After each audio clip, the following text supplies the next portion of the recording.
The first perm was 30 years ago, and nothing had changed. It still took a congressional meeting over my head to decide what to do. Everybody in here would pay for that hair, solid cash, and you about to put the heat to it? Stella chimed in from 2 stations away. What a waste, Tiki said in between the smoke rising from the flat iron going through a customer's hair. Women lined the dryer seats, the waiting chairs, and the hot seats where they'd been ordered not to move or they'd be burned. But no one could resist spying on the frantic young woman with the healthy natural mane who demanded chemical assistance. Pronto. Few black women even knew what their natural hair looked like, and probably hadn't seen it since the baby pictures their mama still held in a chest at home.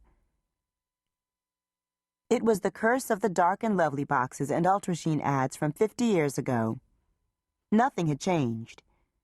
But when one soldier was bold enough to rough it, discover her true natural beauty, everyone else cheered for her freedom, offered support and praise. Run like the wind, child, be free. Shane combed through the parted center of my hair. He took 2 handfuls and twisted them in a clip. Now, Miss Thing, I know I just met you. You coming in here flashing hundreds, offering anybody with an available chair 5 big ones to straighten you out. But I am a sympathetic black man. If you want to talk about it, we can. No charge. I don't need a therapist. I need my hair straightened. I pushed back the heavy mass of hair nearly covering my eyes. Do you think you can give me some blonde highlights while you're at it? The room went into a dizzying hush. Blow dryers clicked off. Gossiping voices turned down to silence. Miss Thing, you will lose every strand of hair on your head if I do a color lift on top of a relaxer. I don't care how much money you got in that Gucci Fiorucci or whatever bag of yours. I am not going to let you ruin my good name. Okay, fine. Just straighten it then. The salon door flew open, as if a gust of wind had carried the woman who stood, panicked, with a weave so tight her eyes bulged. Where's Cece? Where's she at? Look at this. She spun around. Cece, you gonna fix this, you hear me? I paid $200 cash and I can't sleep 'cause my damn eyes won't shut. A few snickers came from behind the partitioned wall, where fingernails and toes were being tended to. The woman was tall and lean and used her height to peer over the top half of the wall.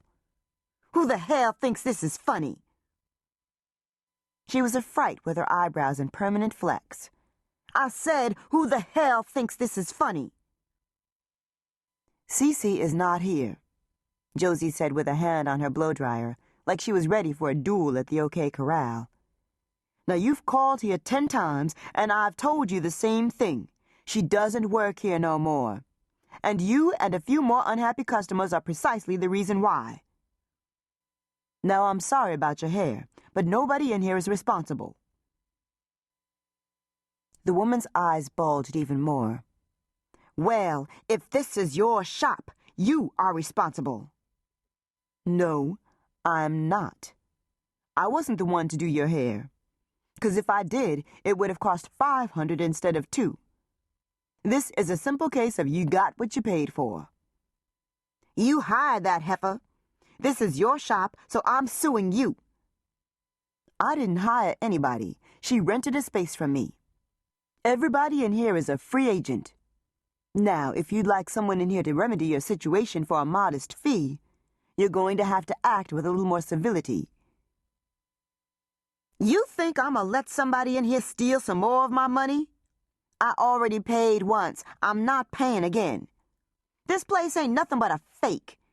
Just 'cause you in the nice part of town, you got your fancy shiny floors and your painted walls, I should have known better.